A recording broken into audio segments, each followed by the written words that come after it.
Hello and welcome to Down to Earth with Terry Virts, where we talk about what matters down here on planet Earth. If you love the podcast, please subscribe and give us a rating wherever you're listening to this.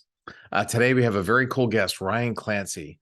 Ryan is the chief strategist for No Labels, an organization that's working to combat extremes in politics, which, as you know, if you're a listener to the podcast, is one of my passions in life. So, Ryan, thanks for joining us. Thanks for having me, Terry. And you're in the city, I guess, in New York City. I am in Brooklyn. Yes. Yep. Yankees fan or Mets fan? Mets. Excuse me. What? Wow. I don't know. I am a Yankees fan. Oh man, Yankees fan or Giants fan? I'm a Yankees fan too because they've helped the Astros get to the World Series a bunch of times in the last 6 years. All right, different reasons, but that's okay. A good friend of mine is a Yankees fan, and I got him tickets to the first 2 rounds of the playoffs this year, and we were having a great time in round 1, and in round 2 he didn't have so much of a great time, but then he got me a ticket to the World Series. I literally changed my flight. I was doing a thing at Harvard, and I flew back early, and I got to Game 6 of the World Series in like the 4th inning and got to see the Astros win the World Series. So my Yankees fan, he's a lifelong New Yorker, had a great first round of the playoffs and a great World Series, but he was pretty miserable in the ALCS.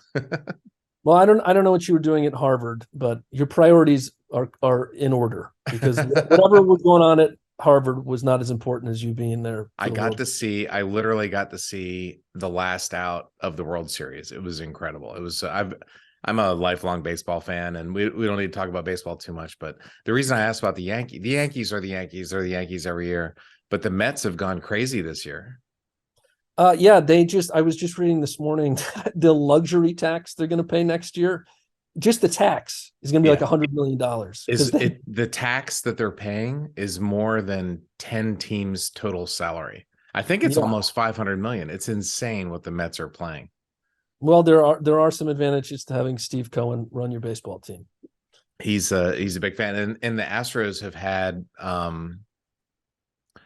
the Phillies this year, and then the Braves, and then the Nationals in the last 3 or 4 years in the World Series. It's been the National League East. So the thinking is it's going to be the Mets this year. It's been the NL East World Series. So anyway, we'll see. Well, the Mets are a little jinxed, as you know. They're like, yeah. So anyway, we'll see. Let's talk politics, because that's kind of your day job. Yep. It's definitely my passion, because in my view, I had this interesting perspective from space. When I went to space, I thought it would be rockets and the moon and spaceships and, space stuff. And when I look back at Earth, you can't see people during the daytime, but you can see them at night. And I realized after it was my 5th night in space, I realized that what I was seeing at nighttime in city lights, I was not seeing population, I was seeing wealth. And it struck me that I was seeing politics from space. And the biggest impact, or the biggest, most important view of that, is North Korea, South Korea. South Korea is this hugely vibrant, modern. Seoul is one of the brightest cities on Earth. And North Korea is just a black hole with a little white dot. And so I never in a million years thought that my space flight would make me see politics, but you can really see some countries are doing well, other countries are not. And I'm an American, and I love America. And if America's doing well, the world is a better place. And when it's not doing well, the world's not a better place. And so what's been happening recently is just a disaster. It makes my head explode when I see what's going on in America. I'm sure you too. So can you tell us about No Labels? No Labels is your organization, and just help my listeners understand that. No Labels got started about a decade ago. Oh, wow. And, okay. Yeah. So we've been around for a while. And, it's not like we had some original insight in terms of diagnosing the problem. It just started to hit us that, wow, like politics has always been tough. We've always had, very strong arguments and opinions in this country. That's not new. But sometime around 10 years ago, it started to go off the rails. And it became less about disagreement and more like tribal. Like at a certain point these last couple of years, you read reporting about what's happening in the US, and it reminds you of the kind of reporting you'd read in the Middle East, just about these kind of warring tribes that don't understand each other, that hate each other, that talk past each other. And, thankfully, it hasn't got to the point of, the kind of violence we unfortunately see over there, but it is getting really bad. We did have January 6th where a policeman died. We did, yes. Yeah. And of course, this summer somebody tried to kill a Supreme Court justice, and there was that terrible attack on Nancy Pelosi's husband a couple of weeks ago. Kidnapping governors, yeah. So it has been violent. Mark Kelly's Gabby Giffords was shot. So there has been violence. Steve Scalise, yeah. Yep. The one of the biggest places we've been focused on is Congress. So we're the force behind this group called the Problem Solvers Caucus in the House. We have a group of Senate allies. And the whole idea, and this is what is original, is we realized when we started looking up at the Hill that nobody had created forums for people from different parties to talk to one another. So if you look up on Capitol Hill, you have these very organized groups. You get the Freedom Caucus, that's like the Tea Party types, and the Progressive Caucus, that's like the Squad. And nobody had ever organized anything in between that. And that's really what we did. And as dysfunctional as these last couple of years have been, there have been some pretty big achievements. There was the infrastructure bill last year. That's the biggest public works bill since Eisenhower built the interstate highway system. Right. A gun safety bill this year. Yeah. First federal gun bill, since the 90s. It was very weak, but it was done. It was something that happened. It was good. It was a good thing. Yeah. You had this CHIPS Act, which was a big semiconductor bill. All of that was really pushed forward by our allies in Congress. And so to the extent there's progress happening, it really is happening through our congressional group. Wow. I didn't know that you guys did the Problem Solvers. We did. The two big things we do is inside Washington, we kind of organize and bring these people together. And outside Washington, we try to mobilize citizens to get behind these members, to support them in their campaigns. Because frankly, there's not a lot of reward in our political system today for that kind of behavior. So there's not. And let's talk about the primary system that rewards extremism. You said it started 10 years ago. So during Obama, the Tea Party kind of grew up, and I think that was a seminal moment. But I've thought about this. To be honest, I think it was 1994. I think Newt Gingrich was really the genesis of this. Yeah. And Newt is a friend of mine. I have met with him. I talked to him, but I really think that his his efforts was kind of the beginning of this downward spiral of zero sum, take no prisoners, scorched earth politics. Anyway, I think you're right about that. Something really did change there in the mid-90s. In the 90s, it was it was a brand of politics that is just take no prisoners, and the other people we don't disagree with them, they're enemies. If somebody's your enemy, you need to kill them. Like that, you need to fight them because they're trying to destroy you. That's not a good opinion to have of your colleague in the House. Yeah, well, that's the thing. People don't. When you think about how we do campaigns these days, in the kind of stuff that shows up on your social media feed, in your mailbox, the direct you're getting, in the way it just demonizes, these candidates. Well, it's very hard to go from that, right? So imagine like you spend months and months and months before a campaign, basically saying the person you're running against is in the party you're running against, like they're like the Antichrist, and then they hate America.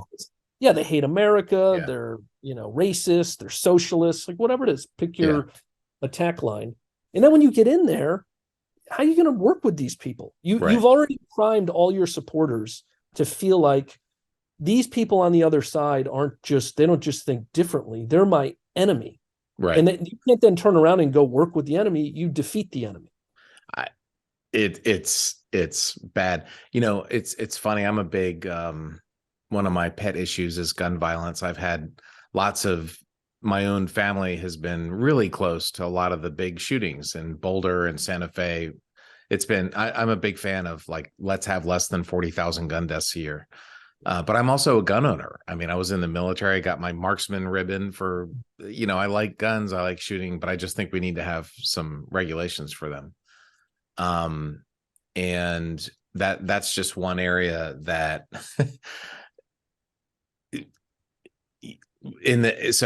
my story, about 10 years ago, Obama was president, and in order to go to the gun range here where I live in Texas, you had to be an NRA member. It's an NRA range. Like, you literally had to join the NRA in order to go shoot, just for target practice. And I was getting these emails constantly: Obama's coming for your guns. Obama's coming for your guns. And at first I was like, whatever. And I just couldn't take it anymore. I literally canceled my NRA membership and my range membership, because exactly what you were saying, they were just promoting this huge fear industry. And I was like, this is total BS. No, they're not. And that's just what the NRA does is a microcosm of what our political system does in general. So I'll share something with you, because this really sheds light. This is a microcosm for why everything's so wrong in our politics.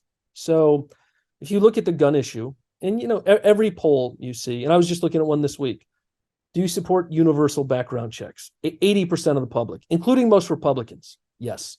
There's also a lot of support. A lot of people like this idea, no gun under 21, right? So there's another, because young people with either handguns or assault rifles, they're the ones typically committing so much of the violence. Uvalde just murdered a school full of 10-year-olds. Yes. And the governor of Texas is, you have to be able to buy AR-15s when you're 18 years old. Anyway, sorry, go ahead. Well, no, you're right. And so the public looks at it the same way. But so then the question becomes, well, why is this the case? That 80% of the country wants something. We're a democracy. Shouldn't 80% kind of get what they want? Here's why that doesn't happen. So there was a poll a couple of years ago, and Pew did a really interesting thing where they asked people their position on universal background checks, other gun issues, but then they asked another question, and the question was this: in the last year, have you contacted an elected official about a gun issue?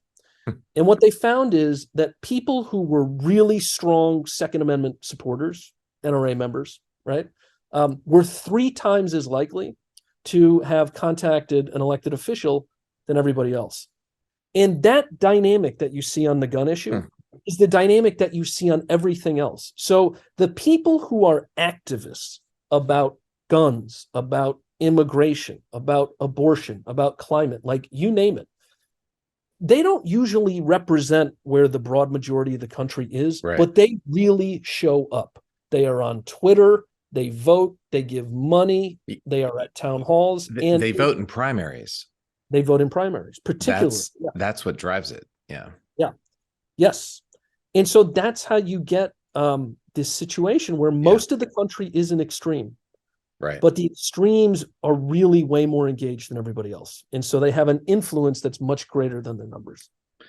So Ryan, I was a math major. I'm not a political scientist, and I've used this analogy before. One of the things I learned as a math major, I had to take a statistics class, and there's this thing called a bell curve, right? And everything in life, the average payroll of baseball teams, the temperature, average December temperature. By the way, we're filming this on the cold day. Like today is the disaster. I just checked. It's 19 degrees. I'm in Houston, Texas. So we're on the winter storm Elliott day. Everything's a bell curve, which means like most stuff is in the middle. The bell curve is fat in the middle and it's really skinny on the right and left. And very, very few people or whatever is on the far extremes of the right and left. And politics is no different. And yet the system we have is designed to promote those extremes, the far right and far left, because of our partisan primary. And this is Terry versus theory, but so we end up with Matt Gaetz and Lauren Boebert and, the squad, as opposed to normal people because of our partisan primary. That's my theory anyway. Your theory is, you'll appreciate this as a math guy, very much supported by the numbers. I'll give you just one example. So, about 8 out of 10 House races today, closer to 9 out of 10 now, actually. The only election that matters is the primary. Right. a pretty blue or pretty red district. Right. Okay, so now the primary election is really the general election in most House elections is basically a formality. It's like where I live in Brooklyn, right? You could be a cup of coffee with a D next to your name. You're winning the general election. Doesn't matter. Same thing, in certain places on the other side. So here's an example of how things work in the primaries. The district north of me, which is represented by Representative Ocasio-Cortez. Okay. It's Queens and part of the Bronx. AOC. Yep. AOC. Yep. So 700,000 people live in her district. It's New York's 14th. Mm-hmm. And there's 350,000 registered voters. Okay. In her first primary election in 2018, she won 17,000 votes. So basically, 17,000 out of about 350,000 voters effectively decided for everybody else in that district, AOC is going to be our representative. Well, that doesn't mean she's representing the 700,000 people who live there, right, or the 350,000 voters. She's representing the interests of the 20,000 activists who show up to vote in a primary. And so I can show 5% of that district's voters, 2.5% of the district's people. See, now I know you're I know you're a math guy, because I actually had to use a calculator when I did that yesterday. No, but that's the number. That is the numbers. Have put in Congress the most vocal left-wing progressive liberal. And not like, I'd like to meet AOC. I'd like to have a beer with AOC. I don't hate her, but it's wow. That is a great example. And that is the point. She's a very dynamic person, and very, very smart and everything else. Right. But it's just that her views on a lot of issues don't remotely line up with where the public is. And it's the same thing, on the far right. Oh, yeah. So I was focused on the far right because there's some really dangerous, I think, Republicans out there. And I was talking to a friend of mine who runs a different organization in Congress, and he said, Matt Gaetz, Marjorie Taylor. There was a great candidate running against Marjorie Taylor in Georgia, really good guy, former Army soldier.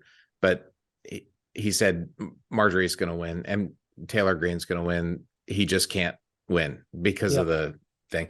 I ended up supporting Adam Frisch in Colorado against Lauren Boebert.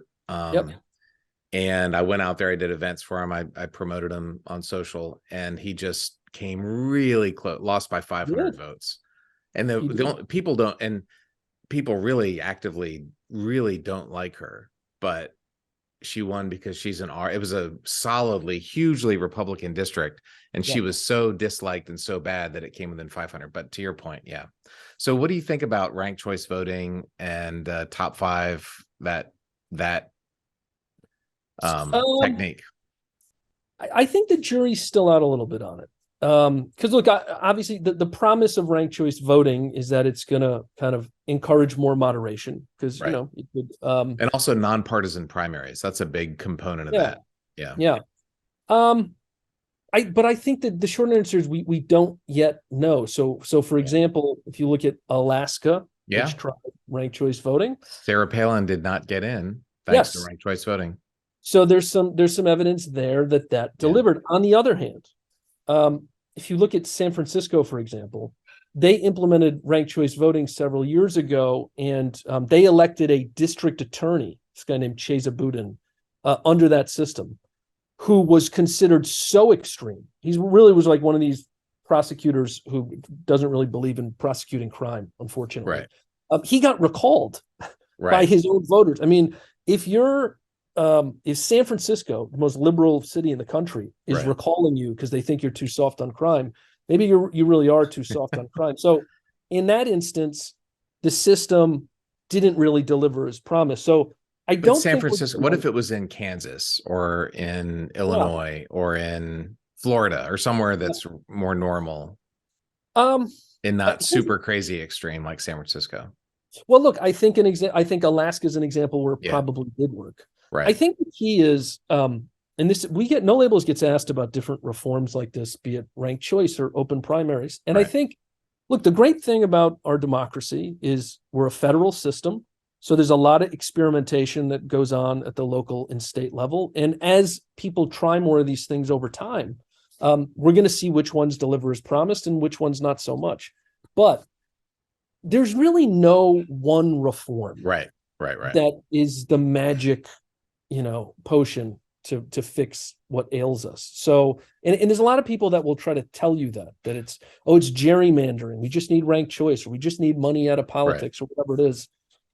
The problems are a lot deeper than that. I think it's like energy. It's not solar, it's wind and solar and oil and gas and nuclear and geothermal. It's all, I think it's like in energy, the answer is all of the above. Yeah. I think in politics, the answer is all of the above. It's like, get rid of gerrymandering. Personally, I'm a big fan of ranked choice voting. I think for open primaries, imagine instead of going to your Republican primary and voting for the Republican you want, just voting for the candidate you want.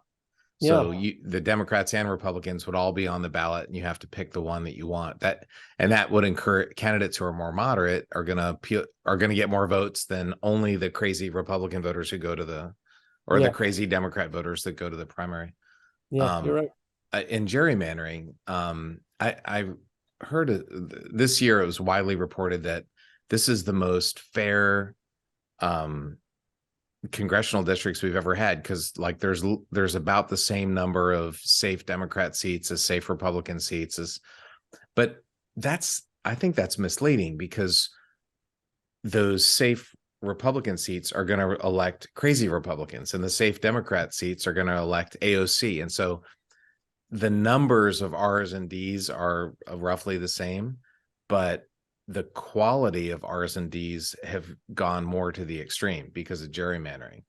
And you know what the BRAC is? Have you ever heard of BRAC, Ryan? Yes. The Base Realignment Commission. Base realignment. Yeah. It's how the military gets rid of bases, because they could never get rid of bases on their own, but they have this nonpartisan or bipartisan, I guess, commission that just decides, all right, we're going to do these. And we need something like that, where you take the power out of elected officials and give it to some neutral thing, I think, to undo gerrymandering, I guess, for lack of a better term.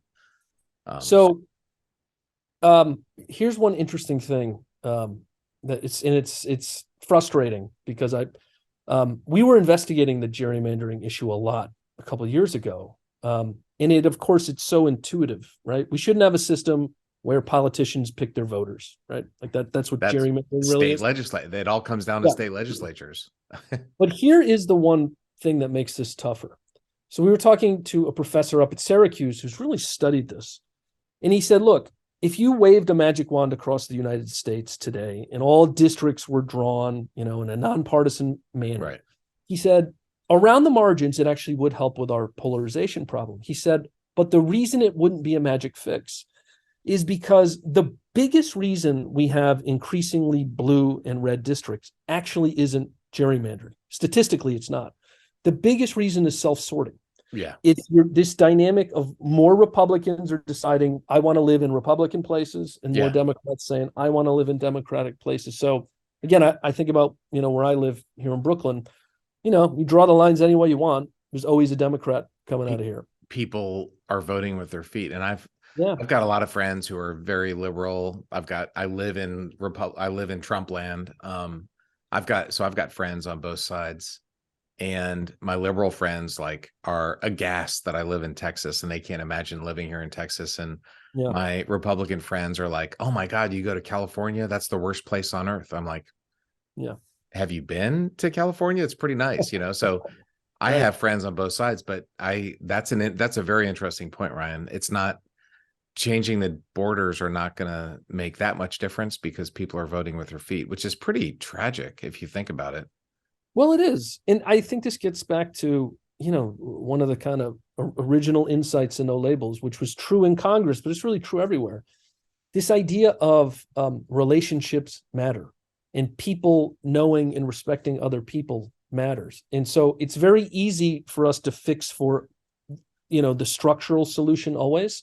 And that, again, that can be part of it, but so much of it is just, do you know somebody? Do you care to understand what they think?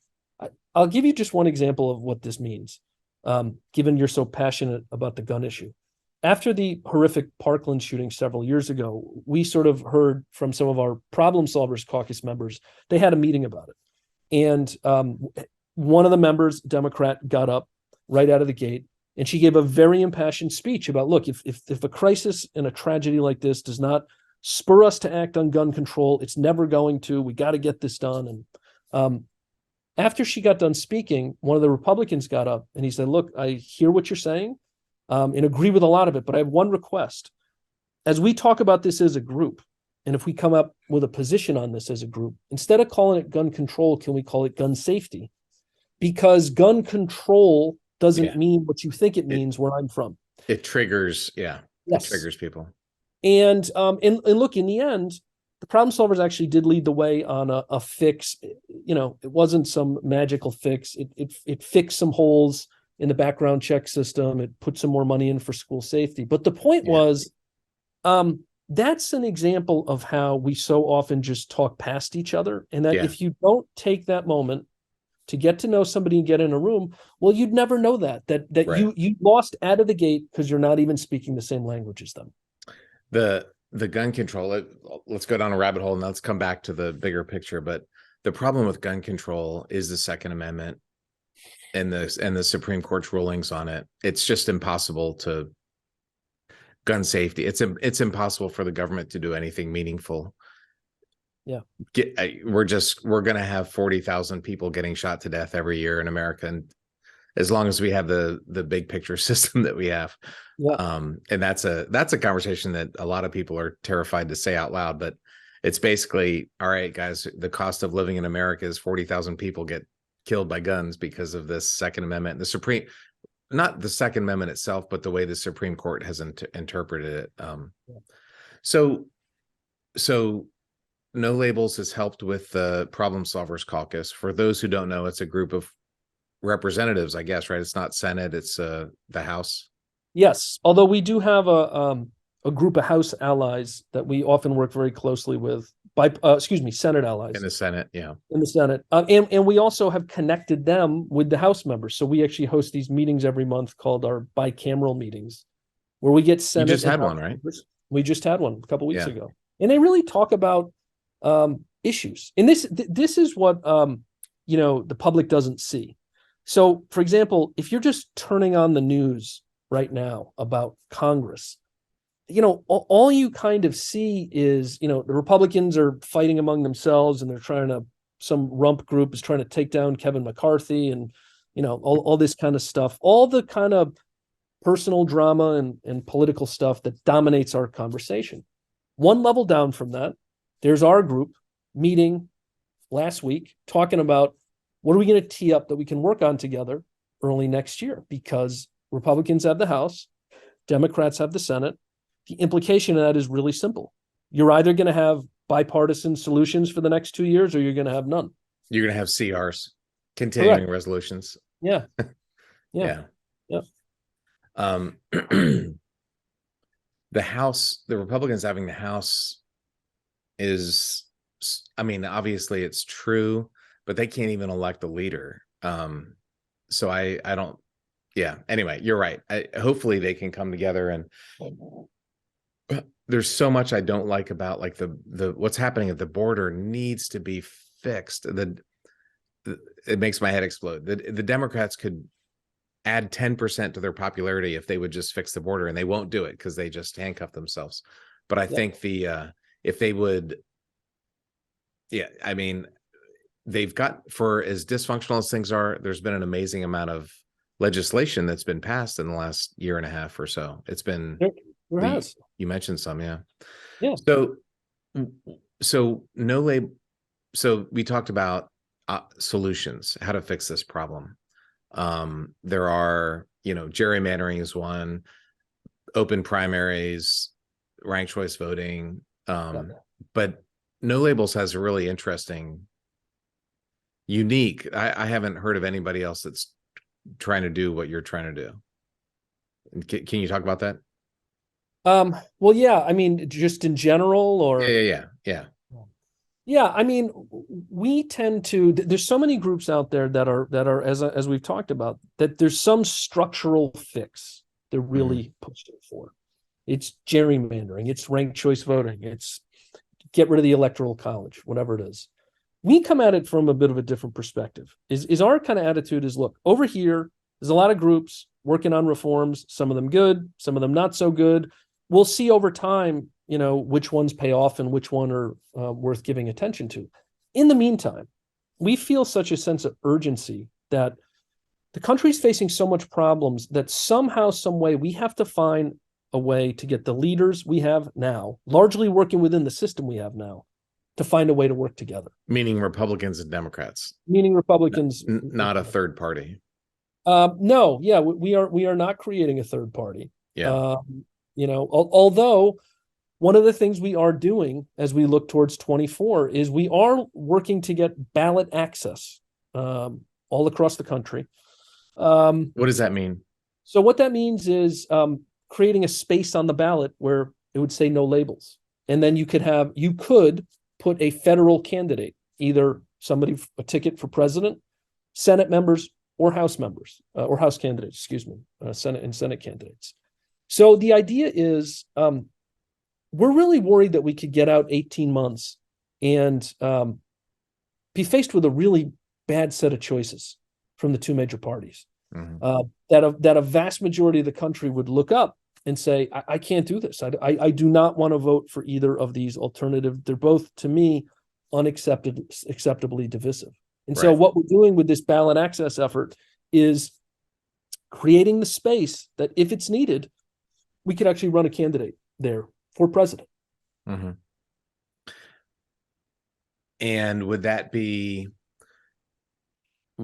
where's your bench? Is it in well-known politicians, or is it in like unknown, a businessman somewhere? Yep.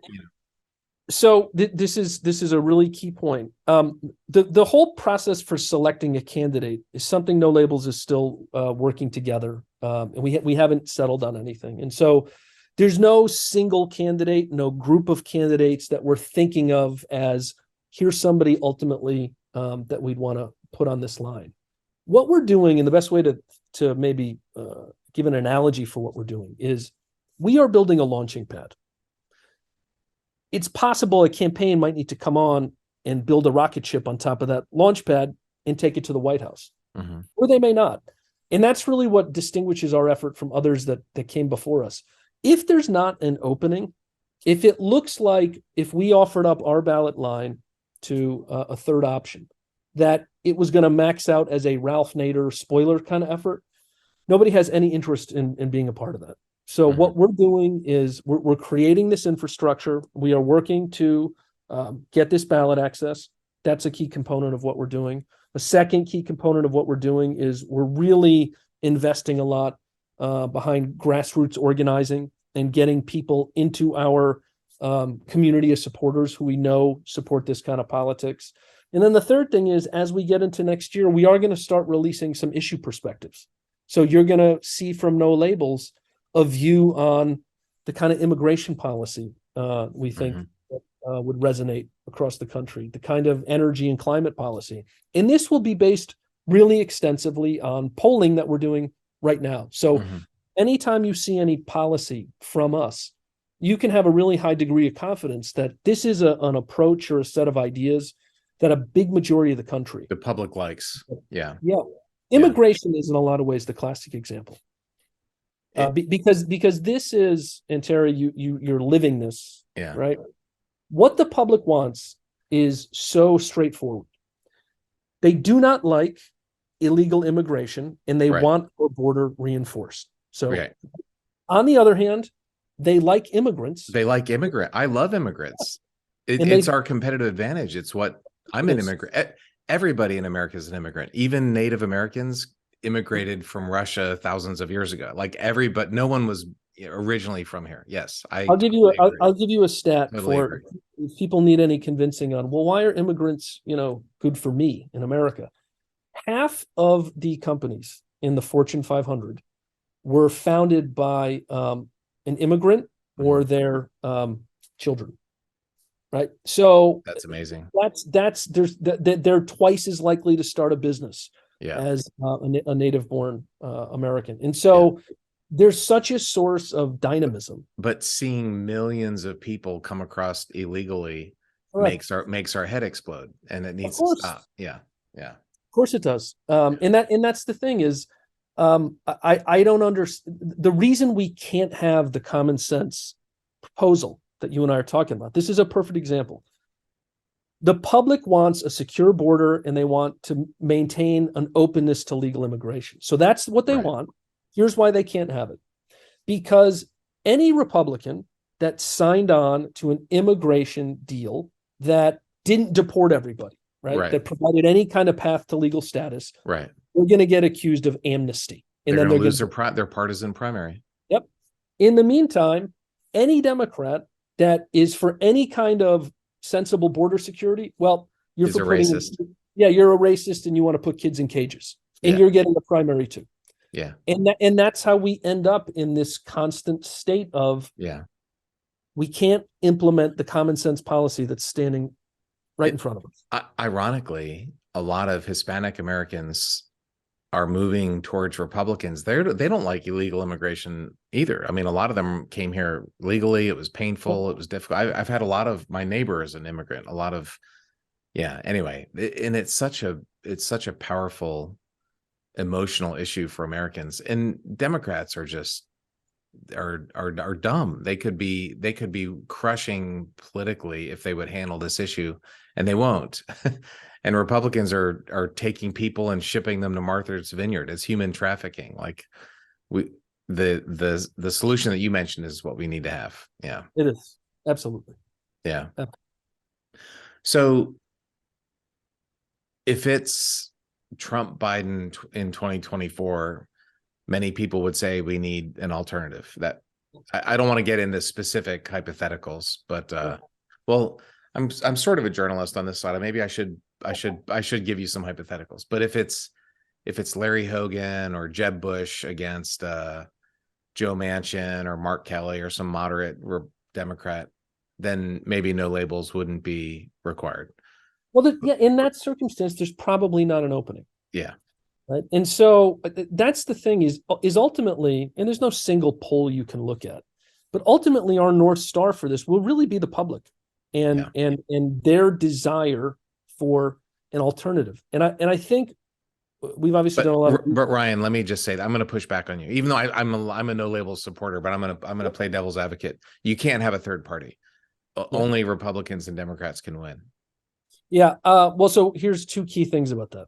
We are not trying to create a third party, and that's a really key distinction. Okay. If you look at, because look, what it means to create a third party is I'm trying to create an entirely separate party from the top down and the bottom up.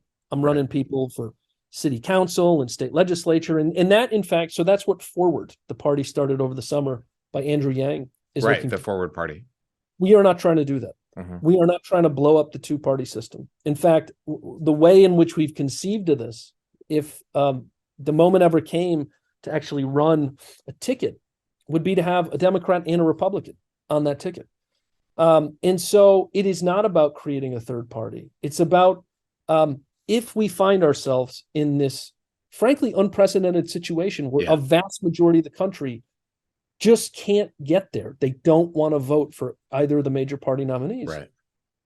There's got to be an alternative. And this is a really key point, is if it's 18 months from now and suddenly tens of millions of people wake up and say, oh my God, I want another choice. Right. If nobody's laid the groundwork, it's too late. Like if just the ballot access stuff we talked about, you got to get 1.5 million signatures across 50 states. You can't do that in a couple of weeks. Right. So we're creating the infrastructure. And frankly, look, I think our view is that we know how difficult it'd be.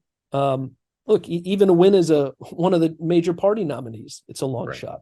So of course, doing this would be a long shot. So our hope would be that one or both parties kind of come to their senses and don't create the need for this, that they actually put up broadly appealing candidates that the public wants to vote for.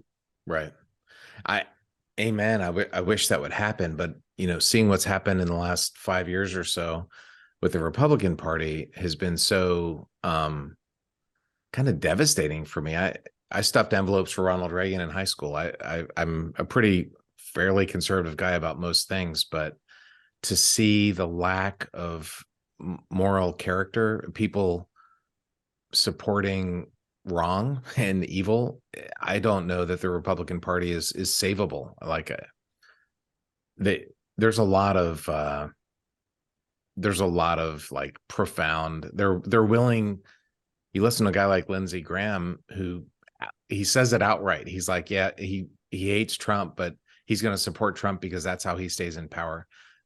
So many of the Republicans have just openly sold their soul to the devil in order to stay in power.